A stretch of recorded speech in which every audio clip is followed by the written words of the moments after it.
नमस्कार मंडळी. मराठीतील 90च्या दशकातील चित्रपट आजही तितकेच जोमाने आणि आवडीने पाहिले जातात.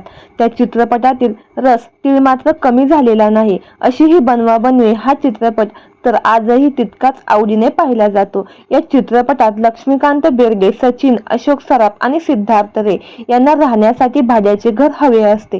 फक्त जोडप्यांना जागा दिली जाईल अशी अट असल्यामुळे सचिन आणि लक्ष्मीकांत बेर्डे स्त्रीचा वेश धारण करतात.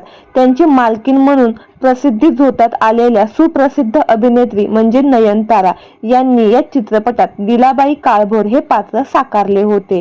या चित्रपटामुळेच त्या खूप गाजल्या होत्या. त्यांनी मराठीसह हिंदीतही आपले नाव कमावले होते. विनोदी भूमिकांनाही न्याय दिला होता. बिनधास्त शैलीतील संवाद फेक व मृदाभिनय यासाठी त्या ओळखल्या जात होत्या. शांतेचं कार्ट या नाटकात त्यांनी लक्ष्मीकांत बेर्डे यांच्या आईची भूमिका साकारली होती. हे नाटक सुपरहिट ठरले. त्यांनी नाटक सिनेमात खूप वेळ लक्ष्मीकांत बेर्डेंच्या आईची भूमिका साकारली होती. त्यांना लक्ष्याची आई या नावानेच ओळखले जात होते.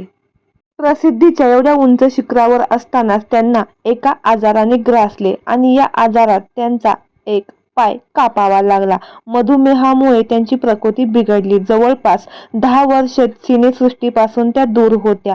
वयाच्या 68व्या वर्षी मात्र त्यांचं दुःखद निधन झालं. ही बातमी कळताच सिनेसृष्टीवर मोठी शोककळा पसरली.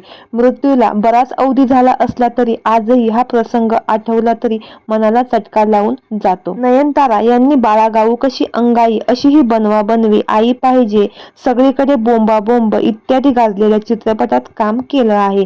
तर मंडळी, आपल्या सफर ताऱ्यांची या यूट्यूब चॅनेलद्वारे मराठी अभिनेत्री नयनतारा यांना भावपूर्ण श्रद्धांजली. धन्यवाद.